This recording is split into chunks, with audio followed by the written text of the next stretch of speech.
Hello friends, welcome to my channel. इस video में मैं आपको बात करने वाली हूँ कि बेबी की वॉमिटिंग्स की यानी उल्टियों की प्रॉब्लम के बारे में, और आपको देने वाली हूँ एक इंस्टेंट इमीडिएट सॉल्यूशन जिससे आपकी बेबी की वॉमिटिंग तुरंत रुक जाएगी। और वो भी है भी होम रेमेडी जिसका कोई साइड इफेक्ट नहीं है। तो फ्रेंड, इसके लिए बहुत ज़रूरी है कि आप मेरी वीडियो को स्टार्टिंग से एंड तक देखो, क्योंकि मैं बहुत ही इंपॉर्टेंट पॉइंट्स को डिस्कस करने वाली हूँ। और इस वीडियो को अगर आपको अच्छी लगती है तो उन लोगों के साथ शेयर कीजिए जिसको इसकी नीड है। तो आइए फ्रेंड्स, बिना टाइम वेस्ट करते हुए आपका ये वीडियो स्टार्ट करते हैं। तो सबसे पहले हम जानेंगे कि आखिर वॉमिटिंग होती क्या है। ऑब्वियसली वॉमिटिंग होती तो उल्टी है, लेकिन होती दो फॉर्म्स में। इसकी कौन सी दो फॉर्म्स है? पहली फॉर्म ये है कि अगर हमारा बच्चा कर्ड की फॉर्म में उल्टी कर रहा है, यानी थिक मिल्क है, काफी दही जैसी उल्टी निकाल रहा है, पनीर जैसी उल्टी निकाल रहा है, तो उसमें इतनी वरिड होने की कोई बात नहीं है। क्योंकि उसमें क्या होता है, काइंड ऑफ जो बेबी में थोड़ा बहुत कंजेशन होता है, वो उस वॉमिटिंग में गाढ़ा गाढ़ा बाहर निकल रहा है, तो ये एक अच्छी बात है। लेकिन ऑब्वियसली किसी भी चीज़ की अति नहीं होना चाहिए, ऐसा ज़्यादा नहीं होना चाहिए। पर ऐसा ज़्यादा हो रहा है तो जो मैं आपको मेथड बता रही हूँ, नेचुरल बताने वाली हूँ, तो आप उसको फॉलो करना। सेकेंड है, आपका baby milk as it is निकाल रहा है, ये सेकेंड फॉर्म है। जिस फॉर्म में उसने लिया वैसे का वैसे उसने मिल्क निकाल दिया, तो ये सेकेंड है। तो इन चीजों को हम क्या कहते हैं? वॉमिटिंग है, स्पिटअप्स है, या फिर हम इसे रिफ्लक्स भी कहते हैं। अब हम बात करते हैं कि वॉमिटिंग बच्चा कब कर देता है। कब कर देता है? जैसे कि आप फीड करा रहे हो, उसी फीड के बीच में उसने वॉमिट कर दिया, एकदम से हटा के फीड स्पिट आउट कर दिया। सेकेंड चीज, जैसे ही फीड कंप्लीट हुआ, आप देखोगे कि बेबी वॉमिट कर दिया। उसके बाद थर्ड थिंग क्या है, जैसे ही आप देखोगे कि मैंने फीड के बाद बर्प भी कराया है प्रॉपर बेबी को, और उसके 2 घंटे बीत गए, नेक्स्ट फीड का टाइम होने वाला था और बेबी ने तब वॉमिट कर दिया, तो आप कहोगे यार ये क्या, मैंने बर्प भी डकार भी दिलाया उसे प्रॉपर और फिर बच्चे ने उल्टी कर दी। फोर्थ क्या होता है, कई बार बच्चे को थोड़ी बहुत खांसी होती है, तो खांसते खांसते बेबी जो है वो वॉमिट कर देता है। तो उस केस में आपको थोड़ा बहुत उसकी खांसी को भी ट्रीट करना है और उसके साथ वो मेथड भी फॉलो करना है जो मैं आपको बताने वाली हूँ। अब हम जानते हैं कि उल्टियों के रीजंस क्या हो सकते हैं, किस कारणों की वजह से बेबीज को उल्टियां निकल लग जाती हैं। तो सबसे पहला रीजन है और सबसे मोस्ट इम्पॉर्टेंट रीजन मैं यही कहूंगी कि बेबी का डाइजेशन सिस्टम जो है, इम्यून सिस्टम, वो काफी वीक है। वीक इम्यून सिस्टम की वजह से उल्टियां लग जाती हैं। अगर हम साइंटिफिक तरीके से जानने की कोशिश करें तो एक्चुअल में क्या होता है, जो फूड पाइप के नीचे एक मसल होती है जो कि क्या करती है, बेबी के टमी में एक तरीके से डोर का काम करती है, यानी एंट्रेंस, या तो डोर बंद होगा या फिर ओपन होगा। तो उसके लिए क्या कर, जैसे ही आपने बेबी को फीड कराया, तो जब वो फीड प्रॉपर मान लो टमी में चला जाता है, तो उस मसल को एक्चुअली में पता नहीं होता 1 ईयर तक कि उसे कब ओपन होना है या कब क्लोज होना है, इतना क्योंकि वो डेवलप नहीं होती। और बच्चों के केस में कई बार वो तब ओपन हो जाती है जब बेबीज का टमी फुल है। जैसे ही उस मसल यानी वो डोर ओपन हुआ, तो जो टमी का मिल्क होता है वो ऊपर आ गया और बेबी ने स्पिट आउट कर दिया। तो इसी को हम वॉमिट भी कह देते हैं और इसी को हम रिफ्लक्स भी कह देते हैं। तो इसी चीज को हम क्या कहते हैं कि बेबी का डाइजेशन सिस्टम वीक है। सेकेंड रीजन ये होता है कि बेबीज को ठंड लग जाती है। ठंड लगने की वजह से क्या होता है, उसकी चेस्ट में कंजेशन हो जाता है। चेस्ट में कंजेशन होगा तो जैसे ही आप बेबी को मिल्क पे लाओगे, जब यहाँ पर ही कंजेशन है तो बेबी का मिल्क नीचे कैसे फ्लो करेगा, तो बेबी क्या करता है, स्पिट आउट कर देता है, उस मिल्क को बाहर निकाल देता है, तो काइंड ऑफ वो वॉमिटिंग हो गई। थर्ड पॉइंट है, एक ऐसी स्टेज आती है जिस स्टेज में बेबी जो है वो कुछ भी उठा के मुंह में डालता है। जैसे आपने टीदिंग की स्टेज में देखा होगा कि बच्चों को यहाँ पर इचिंग होती है, अपने गम्स में इतनी इचिंग होती है, तो वो क्या करते हैं, उन्हें जो भी चीज दिखती है वो उसे उठा के मुंह में डाल देते हैं, जो काफी फिर अनहाइजीनिक होता है। तो उससे क्या होता है कि उनको मिल्क डाइजेस्ट नहीं होता कई बार, और उसकी वजह से वो स्पिट आउट कर देते हैं। Fourth reason is overfeeding. कई बार उन्हें मिल्क पीते पीते, या खाने वाला बच्चा है तो उन्हें खाते खाते नहीं पता चलता कि उन्होंने इतना खा लिया या इतना पी लिया, तो उसके बाद क्या होता है, ऑब्वियसली उनको वॉमिट हो जाता है। फिफ्थ रीजन है इनकरेक्ट फीडिंग पोजीशन। जब आप बेबी को ब्रेस्ट फीड करा रहे हो तो आपने करेक्ट पोजीशन मेंटेन नहीं की। करेक्ट पोजीशन का मतलब क्या होता है, बेबी का हेड जो है बेबी के टमी के लेवल से ऊपर होना चाहिए। तो अगर आप ये पोजीशन मेंटेन नहीं करोगे तो बेबी को गैशियस प्रॉब्लम भी होती है, बेबी को वॉमिटिंग की प्रॉब्लम्स भी हो जाती है। गैशियस प्रॉब्लम पे मैंने पूरा एक वीडियो डाला है, अगर आप उसको जाके देखना चाहो तो देख सकते हो, जिसकी वजह से बेबी के पेट में दर्द हो जाता है और बेबी बहुत रोता है। तो उसको कैसे ट्रीट करना है उसके लिए मैंने एक सेपरेट वीडियो डाला है। इस वीडियो में मैं वॉमिटिंग की बात कर रही हूँ, तो मैं आपको ये बताना चाहूंगी कि आपको हमेशा करेक्ट फीडिंग पोजीशन जो है मेंटेन करनी है, उसकी वजह से वरना बहुत प्रॉब्लम्स हो जाती हैं। उसके बाद 6 रीजन है कि कोई स्ट्रॉन्ग स्मेल हो सकती है आपके रूम में, जैसे स्ट्रॉन्ग परफ्यूम है, या ओवर हीटेड रूम है, आपने रूम में बहुत हीट कर रखी है, या फिर रूम में बहुत सफोकेशन है, जिसकी उस सफोकेशन की वजह से जो है ओवर ह्यूमिडिटी की वजह से बेबी को वॉमिट हो गया। नेक्स्ट रीजन जो फाइनल रीजन है, जो मेरे पे भी एप्लीकेबल था, मेरे बेबी पे, लाइक कंट्री चेंज या प्लेस चेंज आपने किया। जैसे मैं यूके से इंडिया आई तो मेरे बेबी को सडनली यहाँ का वेदर नहीं सूट किया, उस टाइम यहाँ पॉल्यूशन भी था, तो वो मेरे बेबी को सूट नहीं किया। हो सकता है आपके बेबी के साथ भी हो जाए, तो डॉक्टर ने मुझे सजेस्ट किया to stay at home only, baby को बाहर नहीं लेके जाना। और उस टाइम एक चीज और थी जो आपको हमेशा फॉलो करनी है, क्योंकि जब आप कंट्री चेंज करते हो तो बेबी का मिल्क चेंज हो सकता है, बेबी का वाटर तो डेफिनेटली चेंज होगा। तो आपको जब भी उसको वाटर देना है वो हमेशा फुल्ली बॉयल करके देना है। बेटर है कि बिस्लेरी की बॉटल्स वाला पानी दो उसे, और कुछ टाइम के लिए, और उसे भी मैं कहूंगी कि बॉयल करके ही दो, ताकि बेबी को कोई अफेक्ट ना पड़े। तो ये हो गई बात रीजंस के कारणों की। अब हम बात करते हैं इफेक्टिव सॉल्यूशन की, उस धमाकेदार सॉल्यूशन की। तो आइए मैं आपको बताती हूँ वो सॉल्यूशन क्या है। वो सॉल्यूशन है फ्रेंड्स पुदीने का काढ़ा। आपको एक काढ़ा प्रिपेयर करना है, जिसकी रेसिपी मैं इसमें बताने वाली हूँ, तो प्लीज ध्यान से सुनिए।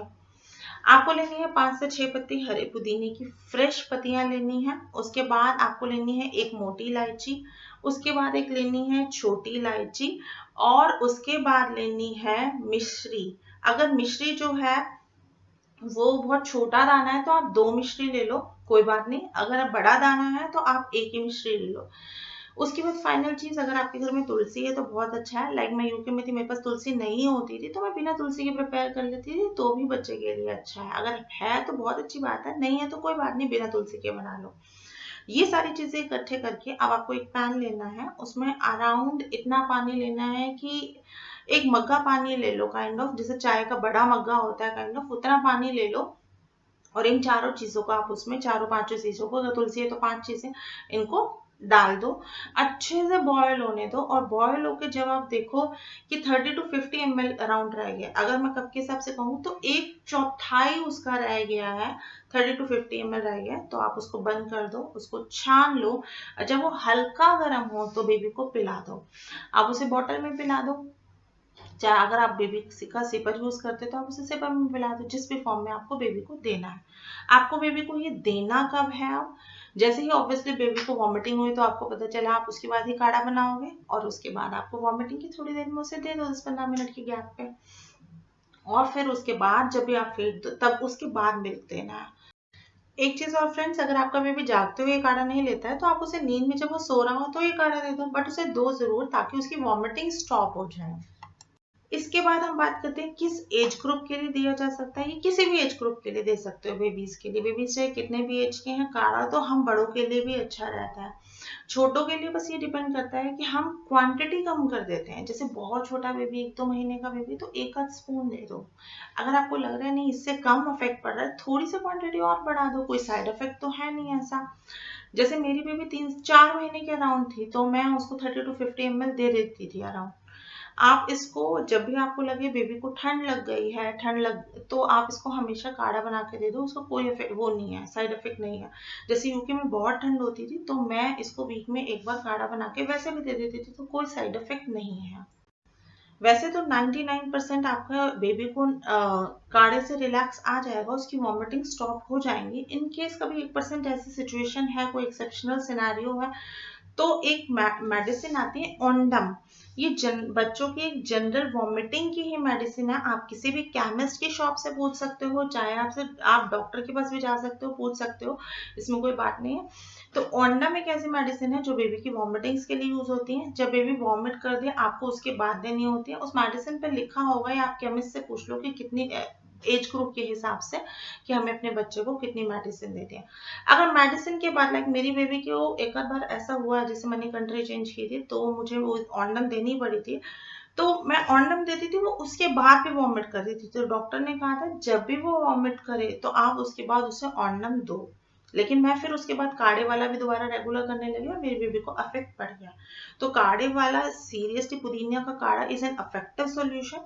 उससे जो होता है वो बेबी के डाइजेशन के लिए भी बहुत अच्छा रहता है और बेबी की चेस्ट के लिए भी पुदीने का काढ़ा बहुत अच्छा है। फ्रेंड्स, आप इसे करके देखिए और मुझे बताइए कमेंट बॉक्स में जाकर कि आपको ये मेथड कैसा लगा, मतलब उससे बेबी को अफेक्ट पड़ा या नहीं पड़ा। नहीं पड़ा तो मैं उसके ऊपर क्वेश्चंस पूछूंगी, आपने कैसे फॉलो किया एटसेट्रा एटसेट्रा। तो मैं डेफिनेटली आपको ऐसा मेथड बताऊंगी कि आपको फर्क पड़ जाएगा, मतलब किस तरीके से आपने किया वो बताऊंगी। ये तो हो गया एक यूनिवर्सल सॉल्यूशन। सेकंड थिंग, अगर ओवर फीडिंग का केस है, यानी एक्सेसिव फीडिंग का केस है, तो ऑब्वियसली आपको फीडिंग के टाइम को रिड्यूस करना है। यानी बेबी को स्मॉल स्मॉल फीड देने हैं, ज्यादा बड़ा लंबा फीड नहीं देना है। स्मॉल स्मॉल फीड तो रेगुलर इंटरवल्स पे दो, जैसे आप थोड़ा सा 10 मिनट का या 15 मिनट का फीड दिया, उसके बाद गैप करके फिर थोड़ा गैप करके फिर सेकेंड फीड दो, सेकेंड फीड के बाद फिर थोड़ा गैप करके थर्ड फीड दो। यानी जैसे ही फर्स्ट फीड डाइजेस्ट हो जाए फिर सेकंड फीड डाइजेस्ट हो गया फिर थर्ड फीड, यानी स्मॉल स्मॉल फीड्स तो बेबी को। तो आइए अब हम बात करते हैं डूज की, डोंट्स की बात करते हैं और उसके बाद हम बात करते हैं क्या पॉइंट्स आपको हमेशा ध्यान रखने हैं जब भी बेबी को वॉमिट लग जाए। तो स्टार्ट करते हैं फिर डूज से, क्या डूज करने हैं। तो फर्स्ट डोज यही है कि आपको बेबी को हमेशा बर्प कराना है, यानी डकार दिलाना है। और अगर बेबी मान लो कि डकार नहीं आ रहा बेबी को, तो कम से कम उसे 15 से 20 मिनट स्ट्रेट अपने शोल्डर पे रख लीजिए, चाहे लैप पे रख लीजिए, और उसे इस तरीके से उसकी बैक को अप एंड डाउन करते रहिए ताकि बेबी का जो मिल्क है वो डाइजेस्ट हो जाए। उसके बाद सेकंड पॉइंट ये है कि बेबी को, आपको हमेशा बेबी के लिए ब्रेस्ट फीडिंग अगर करते हैं तो ब्रेस्ट फीडिंग की पोजीशन मेंटेन करनी है, यानी उसका हेड जो है वो उसके टमी के लेवल से ऊपर रखना है, ताकि ना ही उसे गैशियस प्रॉब्लम्स हो ना ही उसे वॉमिटिंग की प्रॉब्लम्स हो। ये दो चीजें हमेशा करनी है। अब उसके बाद हम बात करते हैं कि कौन सी दो चीजें आपको कभी नहीं करनी है। जैसे ही आपने मिल्क पिलाया, आप बेबी को उछालेंगे बिल्कुल भी नहीं, आपको बिल्कुल उसे उछालना नहीं है। और दूसरी बात, उसे तेज तेज से हंसाना नहीं है आपको एकदम से, क्योंकि क्या होता है कई बार बच्चा हंसते हंसते भी मिल्क निकाल देता है। तो ये दो चीजें आपको जस्ट मिल्क पिलाने के जस्ट बाद बिल्कुल नहीं करनी है। अब हम बात करते हैं कि आपको किन चीजों का स्पेशली वॉमिटिंग में ध्यान रखना है। फर्स्ट पॉइंट आपका ध्यान देने वाला ये है कि make sure your baby स्लीप्स on the back, यानी अपने बैक पे सोए, वो पेट के बल बिल्कुल ना सोए, बल्कि मैं तो कहूंगी एक साइड यानी एक बाजू के बल पे भी ना सोए, वो हमेशा अपने पीठ के बल पे सोए अगर उसे वॉमिटिंग का केस है तो। सेकेंड पॉइंट है कि आपको बेबी को ORS देना है। ORS का घोल आप किसी भी केमिस्ट की शॉप से ले सकते हो। ORS जो है वो कब दिया जाता है, आपकी वॉमिटिंग्स के केस में भी दिया जाता है और लूज मोशन के केस में भी दिया जाता है। डारोलाइट ले लो या ORS, दोनों ही सेम चीजें हैं। और उसके पैकेट पे लिखा होगा कि किस एज ग्रुप के अकॉर्डिंग कितना देना है। एक पाउडर फॉर्म में आता है, उसमें मिल्क मिला के देना है। किस लिए दिया जाता है, ताकि बेबी की बॉडी में जो भी पानी की कमी है, यानी जो भी इलेक्ट्रोलाइट्स एक्सेट्रा की, अगर साइंस की फॉर्म में गए इलेक्ट्रोलाइट्स जो भी है कम हो गए हैं, तो आपको उसकी कमी को पूरा करने के लिए वो ORS का घोल देना है।